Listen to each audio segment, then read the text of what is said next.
अस्सलाम वालेकुम स्टूडेंट्स। आज हम देखेंगे टाइप्स ऑफ कोड और लैंग्वेज ट्रांसलेटर्स।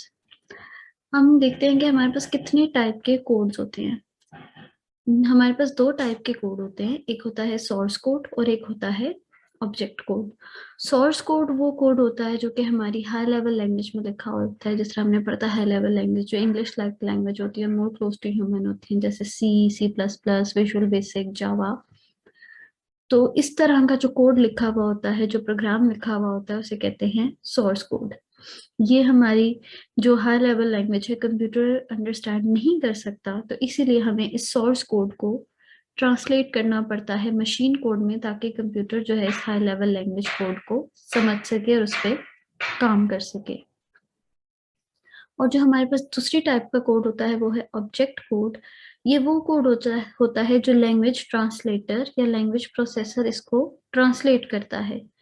जब हाई लेवल लैंग्वेज को या सोर्स कोड को जब मशीन ट्रांसलेटर ट्रांसलेट करता है तो वो बन जाता है ऑब्जेक्ट कोड में, जिसको हम मशीन कोड भी कहते हैं, जिसको कंप्यूटर हमारा इजीली समझ सकता है।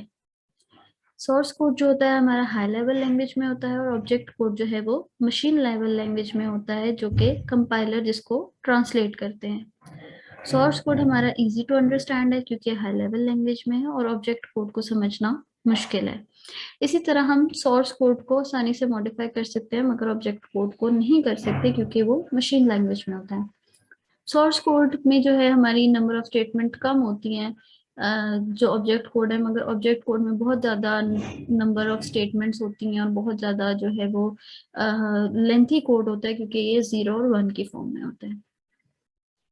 अब हम देखते हैं कि लैंग्वेज प्रोसेसर क्या होता है। जैसा कि हम पहले भी लेक्चर्स में देख चुके हैं कि कंप्यूटर को जो है वो हाई लेवल लैंग्वेज बिल्कुल समझ नहीं आती, कंप्यूटर जो है वो मशीन लैंग्वेज को समझता है। तो लैंग्वेज प्रोसेसर जो है वो इस तरह का प्रोग्राम होता है, इस तरह का प्रोसेसर होता है जो हमारी हाई लेवल लैंग्वेज को या असेंबली लैंग्वेज को मशीन लैंग्वेज में ट्रांसलेट कर देता है, उसे कन्वर्ट कर देता है, ताकि कंप्यूटर जो है उसको समझ सके और उसको अपनी लैंग्वेज में, मशीन लैंग्वेज में समझ सके और उसके ऊपर काम कर सके। क्योंकि अगर हमारा प्रोग्राम हाई लेवल लैंग्वेज में या असेंबली लैंग्वेज में ही रहेगा तो कंप्यूटर जो है वो उसे डायरेक्टली नहीं समझ सकता और उसे समझने में मुश्किल होगी, उस पर काम नहीं किया जा सकता। इसलिए जो लैंग्वेज प्रोसेसर हैं वो हमारे प्रोग्राम को, जो कि हाई लेवल लैंग्वेज या असेंबली लैंग्वेज में होते हैं, उसको मशीन लैंग्वेज में ट्रांसलेट कर देते हैं ताकि कंप्यूटर उस पर काम कर सके। हमारे पास लैंग्वेज प्रोसेसर्स भी डिफरेंट टाइप्स के होते हैं, जिसमें सबसे पहला हमारा जो लैंग्वेज प्रोसेसर है वो है कंपाइलर, जो कि मोस्ट कॉमनली हमारे पास यूज होता है ज्यादातर सी लैंग्वेज को ट्रांसलेट करने के लिए। कंपाइलर एक इस तरह का लैंग्वेज ट्रांसलेटर या प्रोग्राम है जो पूरी हाई लेवल लैंग्वेज को ट्रांसलेट कर देता है मशीन लैंग्वेज में। पूरा प्रोग्राम जो लिखा हुआ होता है हाई लेवल लैंग्वेज में उसको ट्रांसलेट कर देता है मशीन लैंग्वेज में। जिस तरह के अगर हम यहाँ पर देखें तो हमारे पास ये कोड लिखा हुआ है, इंस्ट्रक्शंस 1 से लेके 7 तक। तो कंपाइलर इन सारी इंस्ट्रक्शंस को एक साथ ट्रांसलेट कर देगा मशीन कोड में।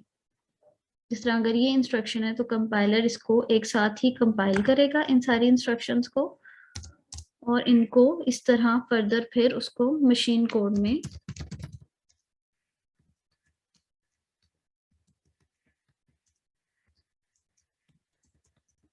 ट्रांसलेट कर देगा इस फॉर्म में। जिस तरह अगर हमारे पास 7 इंस्ट्रक्शंस हैं तो इस तरह की हमारे पास 7 इंस्ट्रक्शंस जो है वो मशीन कोड की आ जाएंगी, कि कंपाइलर ने पूरा जो आपका प्रोग्राम है 7 इंस्ट्रक्शंस का उसको एक साथ ही मशीन कोड में ट्रांसलेट कर दिया है।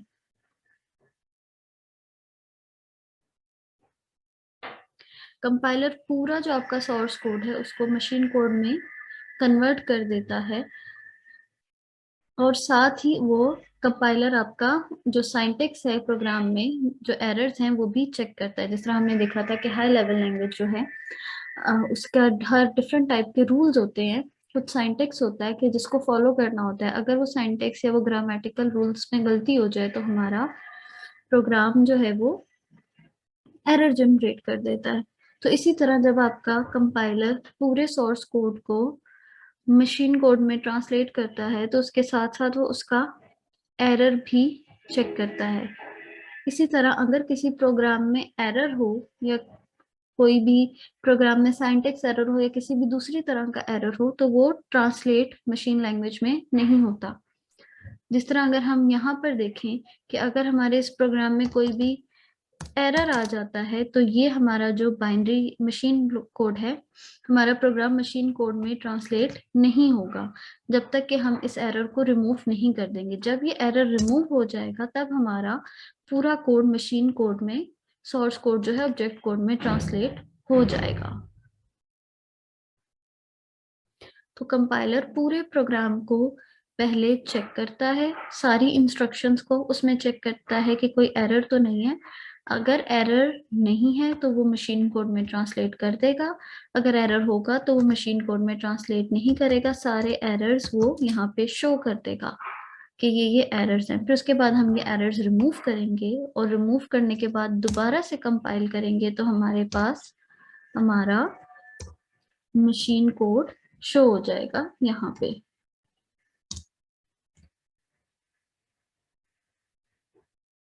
सेकेंड जो हमारा लैंग्वेज ट्रांसलेटर है वो है इंटरप्रेटर।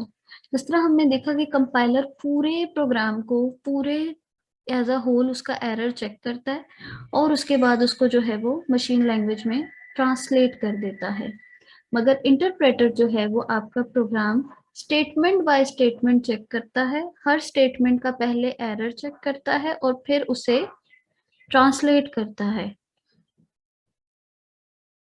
जिस तरह के अगर हम यहाँ पर देखें, ये लाइंस हमारे पास इंटरप्रेटर पे लिखी हुई हैं। कंपाइलर ने इस लाइन को चेक किया, ठीक है, इसको ट्रांसलेट कर दिया, इसमें कोई एरर नहीं था तो कंपाइलर ने इसको बाइनरी में ट्रांसलेट कर दिया। सॉरी, इंटरप्रेटर ने इस वाली इंस्ट्रक्शंस को देखा, उसको उसका एरर चेक किया, उसमें एरर नहीं था, इट वाज ओके, तो उसने उसको मशीन लैंग्वेज में ट्रांसलेट कर दिया। फिर जब हम सेकंड इंस्ट्रक्शन पे आए तो सेकंड इंस्ट्रक्शन पे हमने देखा कि एरर था। जब सेकंड इंस्ट्रक्शन पे एरर था तो इंटरप्रेटर वहीं पर ही रुक गया और उसने नेक्स्ट थर्ड इंस्ट्रक्शन को एग्जीक्यूट नहीं किया। वो जहां पे भी ये एरर था उसने एरर यहाँ पे शो करवा दिया और इसको यहाँ से एग्जीक्यूट नहीं किया और यहीं पर ही इंटरप्रेटर स्टॉप हो गया। इंटरप्रेटर में क्या होता है कि एक स्टेटमेंट को देखता है, अगर उसमें एरर होता है तो वो उसको कन्वर्ट कर नहीं करता और अगर उस स्टेटमेंट में एरर नहीं होता तो वो वाली स्टेटमेंट जो है वो वहां पे से एग्जीक्यूट हो जाती है।